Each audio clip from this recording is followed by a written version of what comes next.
My name is Griffin Hawthorne. I'm 32 years old, the youngest son of a Boston dynasty that built its empire on legacy, bloodlines, and Cold War capitalism. I built mine on firewalls, threat analytics, and code no one in my family understood, so they called it a hobby, then a phase, then a liability. Now they call it a threat.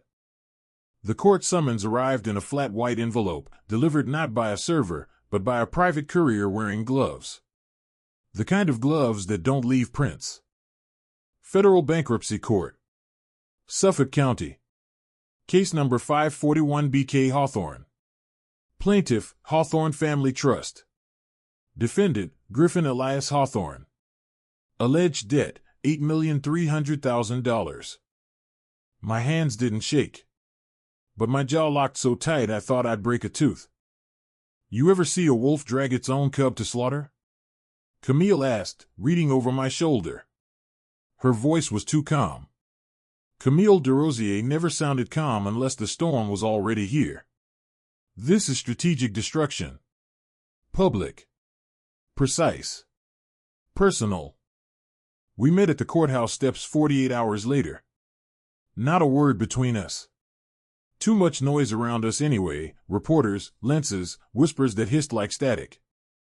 Flashbulbs exploded like gunfire.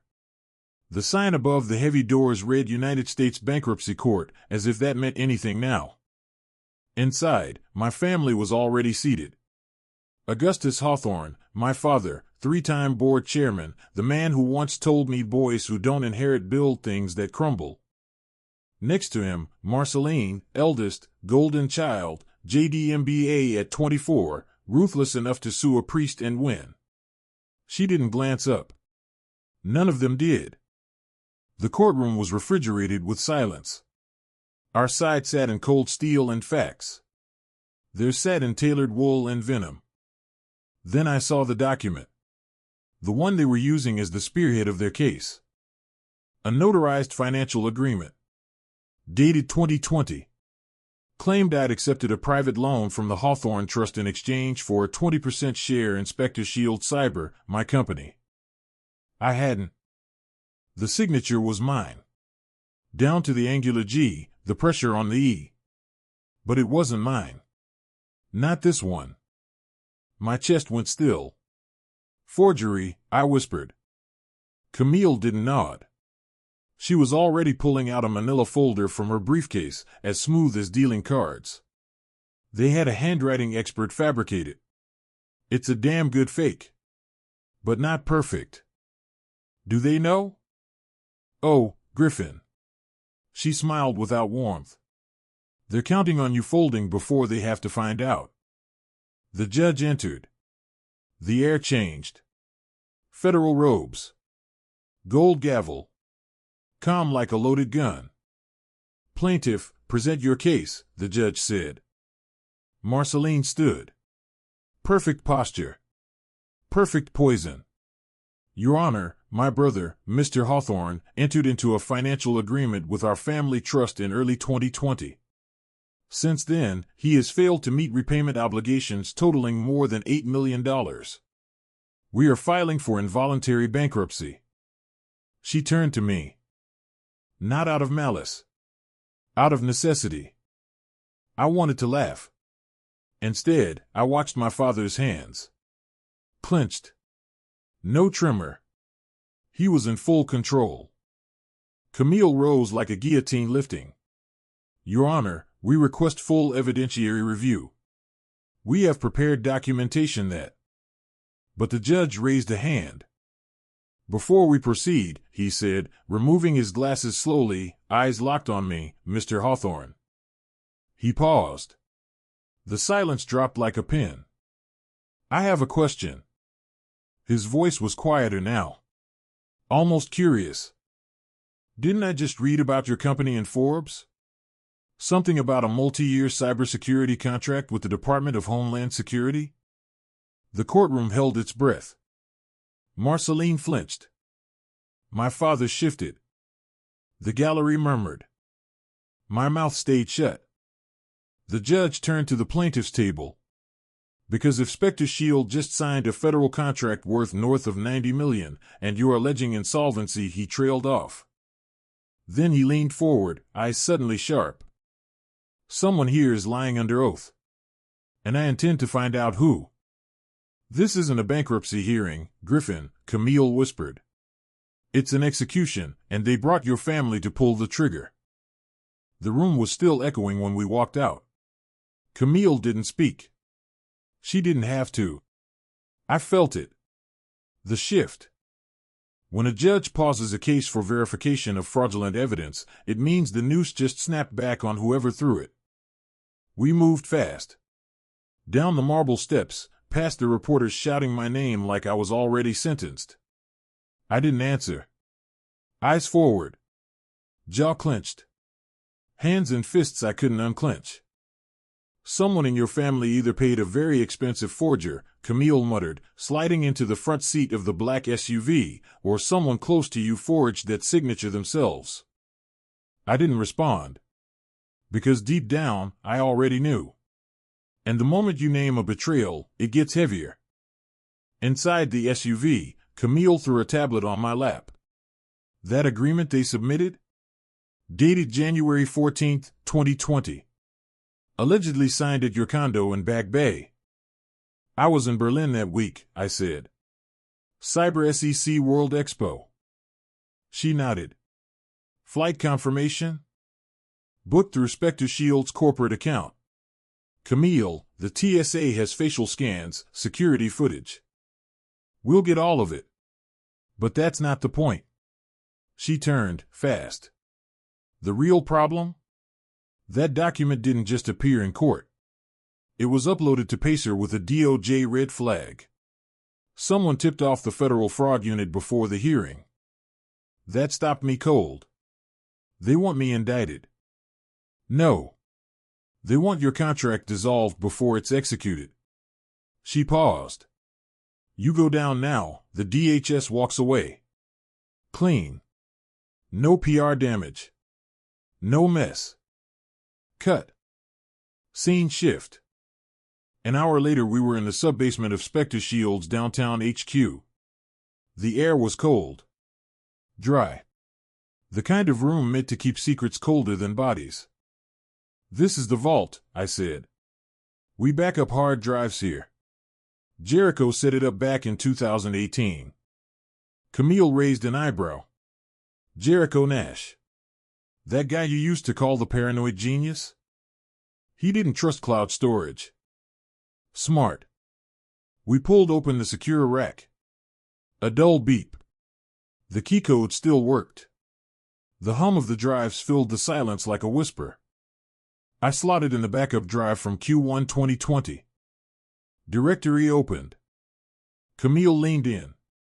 Pull up January 14th. I clicked. File logs appeared. One stood out. Hawthorne_trust_agreement.pdf, created 3:09 a.m. Modified 3:13 a.m.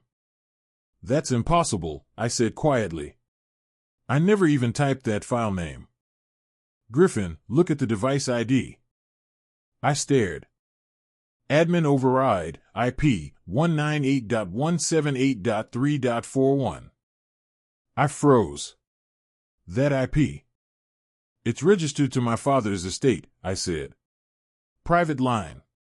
Static IP assigned to the secure network at Hawthorne Hill. Camille's lips tightened. So either Augustus forged the documents, or someone inside his house did. Cut. Next scene. We sat in a nondescript booth at Morrow's Diner, 2 blocks from Federal Plaza. Camille sipped burnt coffee like it was fuel. I stared at the rain smearing the glass. My pulse hadn't slowed since the courthouse. Across the table, Camille checked her encrypted phone. Then she frowned. Got a ping from a number Jericho used once, she muttered. Says he's in Vermont. Something about they're watching me. I snapped up. They? His words. And this, she turned the screen to me, was sent at 3:07 a.m. Same minute your agreement was allegedly created. My stomach dropped. Cut. I called him. Straight to voicemail. A beat. Then a call came in. Blocked ID. Static for 3 seconds. Then a voice. Gravelly. Panicked. Half whisper. Griffin.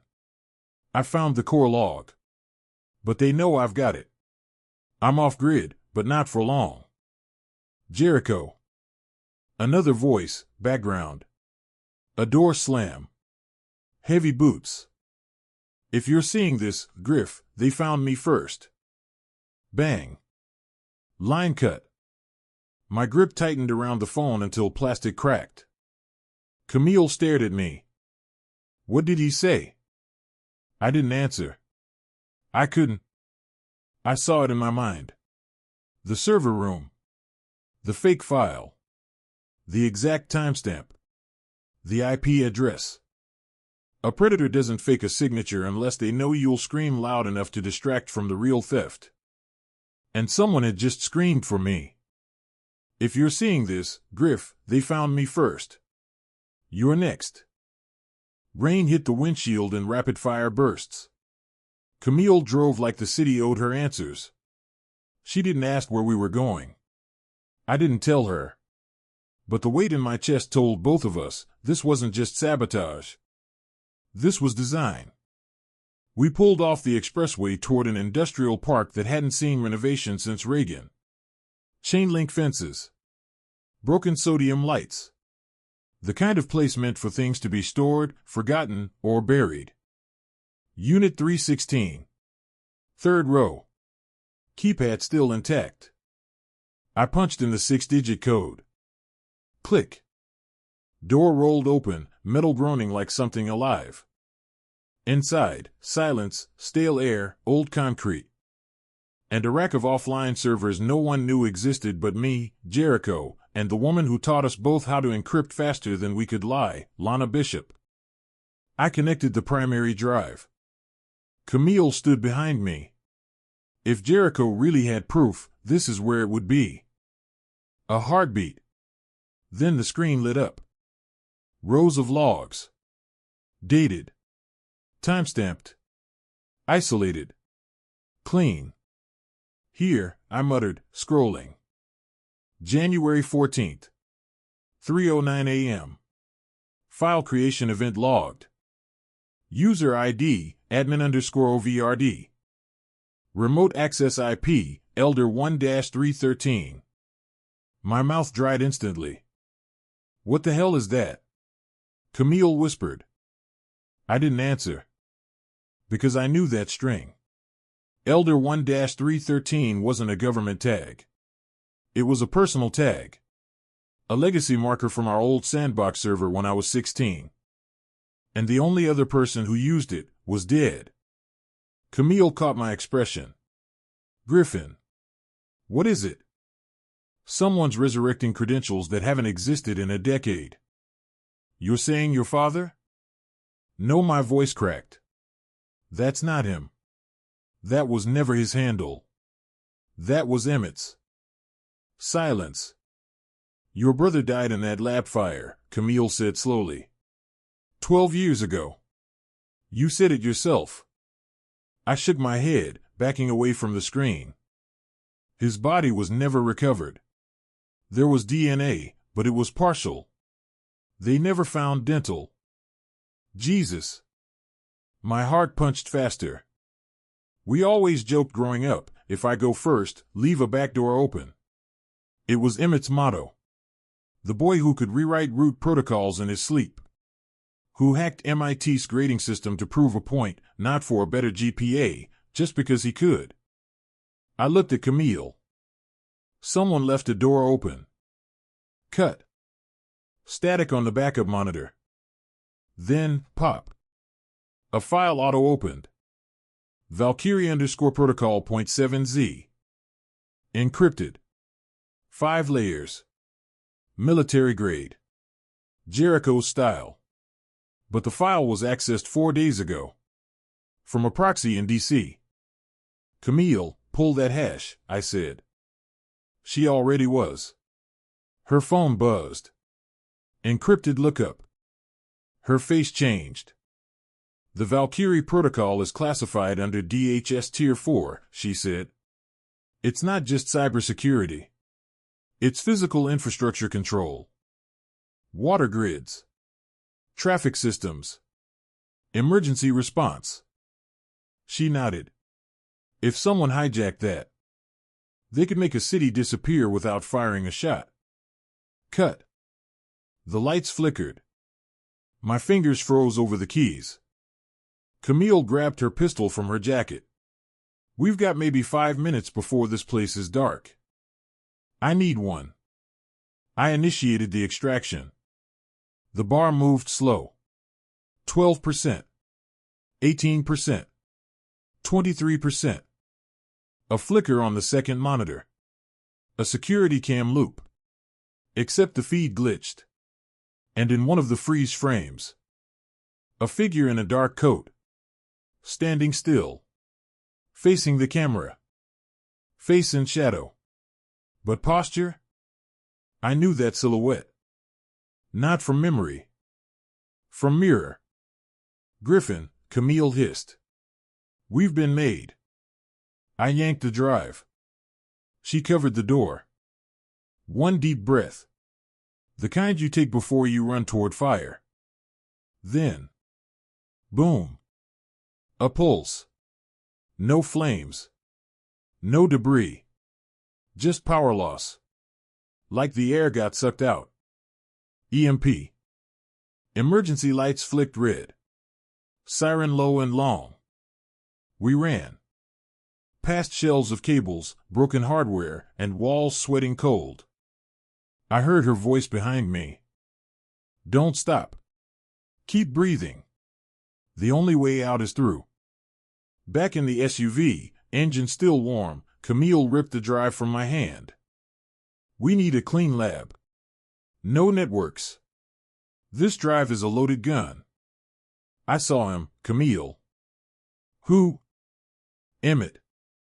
Her hands froze on the wheel. I saw him. She didn't blink. Then it means one thing, she said. The story you've been telling yourself for 12 years? It just became a lie. They're not just framing me, they're sacrificing me to protect something far worse. Camille and I didn't speak on the way out of the warehouse. No words left to say. Just breath. Just instinct. We were being watched. We both felt it. The air outside was heavier. Thicker. Like something had shifted, like the city itself knew we'd opened a door that should have stayed locked. We switched cars twice. Parked 2 blocks away from each change. No tail. Not that we could confirm. Whoever was behind this wasn't sloppy. Back to your condo? Camille asked. I shook my head. No tech. No traceable patterns. We need neutral ground. Then I know just the place. Cut. 30 minutes later we were inside a motel room in Roxbury with peeling paint, no cameras, and a window that barely closed. Good. That's how I liked it. No signal. No shadows. The drive sat between us. Black. Small. Ordinary. But it pulsed like a live wire. I'll decrypt it, Camille said, already plugging it into an air-gapped laptop. You watch the door. I paced. Back and forth. Every floorboard squeaked differently. A code I cataloged without thinking. You ever feel like the people you trust most are the ones who make you question your sanity? Camille said, eyes on the screen. That's when you know you're close to the truth. Ping. The first layer opened. A directory unfolded. Dozens of subfolders. All labeled in Emmett's coding style. Ciphers embedded in the names. One stood out. H Valkyrie _prime CPT initiate only. Camille clicked. The file opened with a hard-coded firewall warning, classified, internal use only, DHS Tier 4. We both froze. What the hell is this? She whispered. Images filled the screen, blueprints of national grid hubs, firewall bypass protocols, algorithmic shutdown sequences, access keys to water supply automation. He's building a remote kill switch, I said. For the country, she replied. Cut. A knock on the door. We both spun. She hit the kill switch on the laptop, yanked the drive. I drew my pistol. Quiet. Cold grip. Another knock. 3 beats this time. Then a voice. Room service. We hadn't ordered anything. Camille backed into the bathroom. I edged closer to the door. Another pause. Then, metal slid through the crack at the bottom. A folded piece of paper. I bent, grabbed it. 1 sentence, block printed. You're 1 hour late. Doc 49. Come alone. J. Jericho. Or someone pretending to be him. I turned to Camille. Cover me. She opened her mouth to argue, stopped. Nodded once. I left the room through the fire escape. Always leave through shadows. Never where they expect. Cut. Doc 49.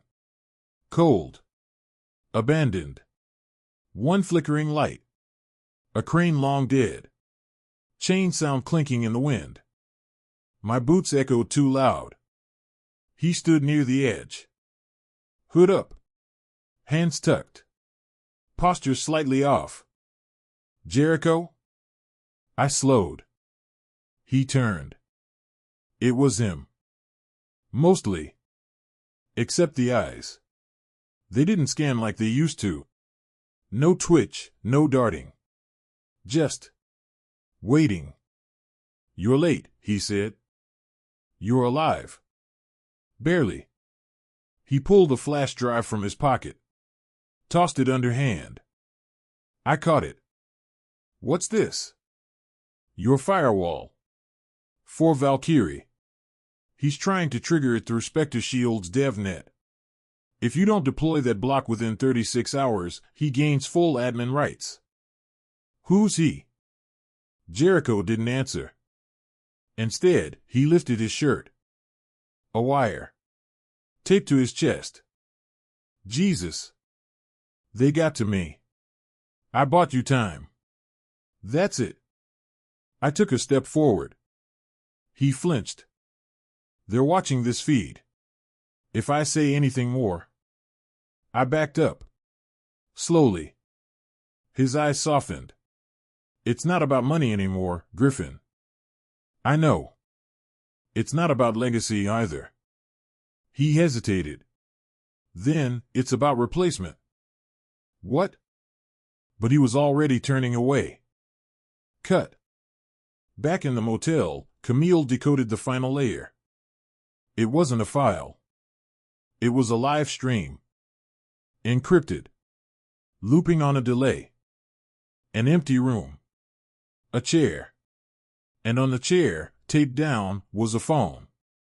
A voice came from the feed. Modulated. Distorted. But I knew it. I knew the rhythm of it. Hello, Griffin. You've been looking in the wrong direction. The family didn't betray you. They're just pawns. Pause. Beat. I built the board. He's not dead, Camille. He's watching us. He's been watching me for years. The air in the interrogation room was too bright. Too unforgiving. I hadn't expected silence. I hadn't expected pressure like this. But I did expect one thing. Truth. The clock ticked loud. Not like a reminder. Like a countdown. 3 walls. 1 mirror. And me, trapped between what I knew and what I had to prove. Camille had been taken by federal agents hours earlier. A routine procedural escort, they said. But the look in her eyes before the cuffs clicked told me it was no procedure. Mr. Hawthorne, the agent said without greeting, you can go anywhere you want after you answer these questions. No law enforcement officer in America speaks like that unless they think they already own you. Why am I here? I asked. You filed for access to restricted files, he said. You attempted to breach the Valkyrie protocol. So the questions are twofold. 1. What did you hope to find? 2. Who are you hoping to protect? I didn't blink. I shouldn't have said anything. Answer. I drew a breath. Sharp. Forensic backups. That's it? I looked at my reflection in the glass. Twin towers of polished professionalism, cracked at the foundation. Someone altered the financial document used against me. Not just altered, fabricated. And that's not a domestic dispute. That's a federal atrocity. His eyes didn't shift. No comment. Interesting philosophy, he said, leaning in. Some say revenge is a dish that tastes best cold. They fail to mention it also freezes your soul. I watched him walk away. Cut. Scene shift. I was escorted into a detention hall. Before my feet hit the second step, my phone buzzed. One unread message. No number. Just a GIF, static, flickering. Run. That was it. No sender. No context. Just urgency. My heart didn't wait for logic. It responded. Cut. I bolted. Security protocol triggered. Alarms. Red strobes. Chaos in corridors. Reporters barred from the hall. Screams. Doors slamming. Footsteps pounding. I slipped past 3 guards in the confusion, ran down a stairwell that smelled of bleach and fear. Outside, rain hit like shrapnel. I ran. Toward the river. Toward nowhere safe. Cut. I reached an overpass. Cars blurred behind me, lights streaked, wet pavement reflective like shattered glass. My phone buzzed again. Don't go back. Come alone. Doc 49. Jericho. Or someone pretending to be him. I stood in the rain, thinking. If you don't risk anything, you risk even more. I had never liked that phrase. But right now it measured the space between sanity and survival. I entered Dock 49. Cold wind. Echoing metal. A crane that looked like a skeleton reaching into sky. I didn't slow. My boots clipped on metal grating. A figure stood under a weak bulb. Hood up. Backlit. Silent. I stepped forward. He turned. Not Jericho. No. His face was too calm. Too familiar. Emmett. Taller. Older. Shadowed. But unmistakable. My brother. Or the brother I thought was dead. He didn't speak at first. Just watched. His eyes were cold, like circuits misaligned. You're late, he said. I didn't answer. Your firewall won't stop what's coming, he continued. You don't know what you're talking about, I shot back. He smiled then. Not warm. Not human. Do you really think this was about Spectre Shield? About your contract? About your family? I hesitated. He stepped closer. Look at me, Griffin. Really look. I did. And it felt like staring into a mirror cracked by truth. You think I'm here to destroy you? He asked. No, I whispered. I'm here to replace you. The lights flickered, slow motion. Sparks in the gloom. Revealing his face, scarred, shaped by time no one spoke of. Emmett. My twin. Declared dead. But very alive.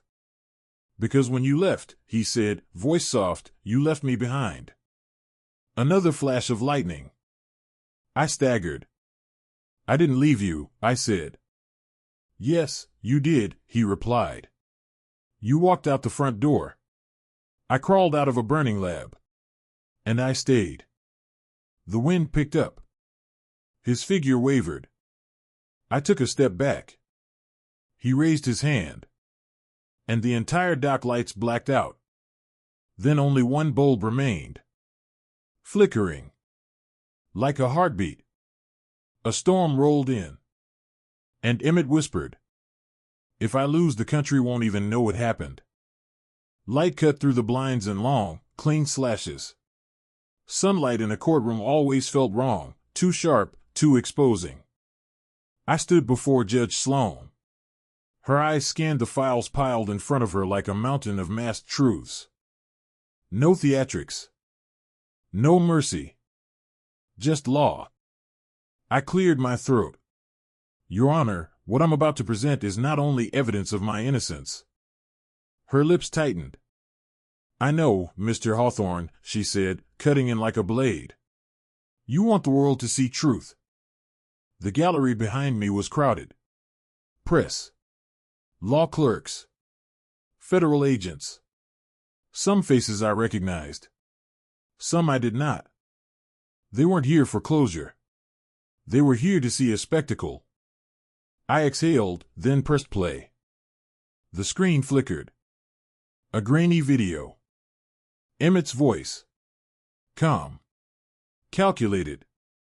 "Truth is a mirror smashed by fear," he said. "And every shard shows a lie." I watched the courtroom absorb the image. Even my father's jaw twitched. Then, the judge asked it. The question no one saw coming. "Mr. Hawthorne, tell me something only you would know, something your brother could never replicate." Time slowed. Eyes on me. Every camera lens a threat. I swallowed. My pulse thundered. I said the first thing that crossed my mind. "When we were 16, he built a firewall around your gaming server, not to protect it but to hide my surprise party." Heads turned. Whispers. A collective intake of breath. The judge didn't flinch. "Continue." I did. The password to that firewall was his favorite childhood poem. But the hint we both used, "Trust the lock that never turns," was mine. The room was still. Dead still. Then, a click. The video froze. Not on Emmett's face, but on his reflection in a cracked mirror. A reflection that wasn't quite right. Not aligned with reality. Slow motion.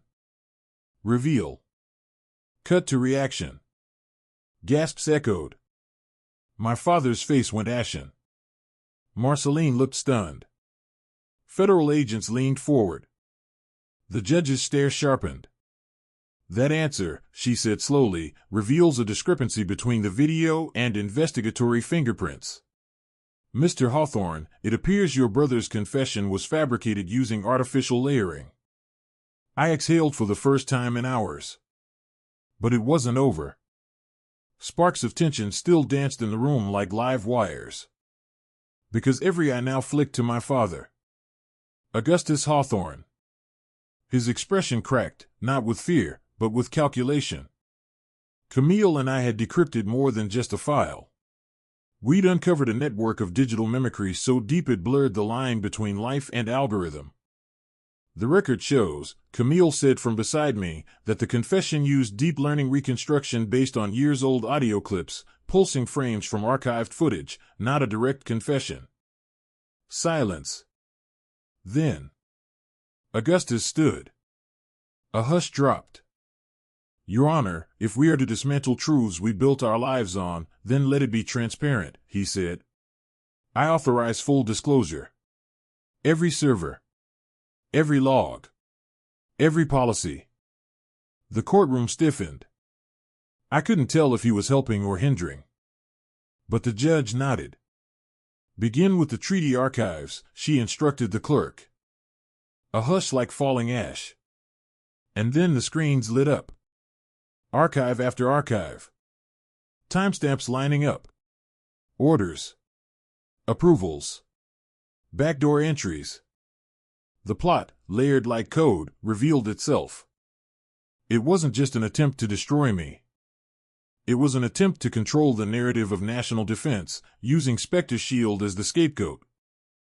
Government contracts, private influence, cryptic back channels, games played by people too powerful to care about collateral. And at the center of it all, my father. The next moments flashed like headlines. Federal investigators moved in. Agents flooded the room. File cabinets were seized. Whispers became roars. My family wasn't just unraveling. They were collapsing. Augustus turned to me. Not with hostility, but regret. Griffin, he whispered, barely audible, I thought power protected us. I met his eyes with a slow breath. Power doesn't protect. Truth does. And truth, once seen, cannot be unseen. Outside the courthouse, helicopters roared. News vans blared. Cameras flashed like staccato lightning. I stepped into the cacophony. Not alone. Camille beside me. The press circus waited. But I had one thing left to say. A sentence carved out of every bloodline, code line, and betrayal. People want a narrative they can control, I said. But sometimes, the truth is the only inheritance worth having. The crowd blinked. The world listened. And in that moment, chaos refined into clarity. We walked past the cameras. I breathed the air like a man who had traded shadow for light. I thought of something my old mentor once said, in the end, every lock has a key, some just take longer to find. We found ours. Not in deceit. Not in legacy. But in fact. Fact was the blade that cut through power. And in the echo of it, I realized. I had survived. More than that. I had rewritten the ending. They tried to rewrite my story. They failed. And in the quiet after the storm, I understood. Truth isn't something you find. It's something you fight for. And I had fought. I had won.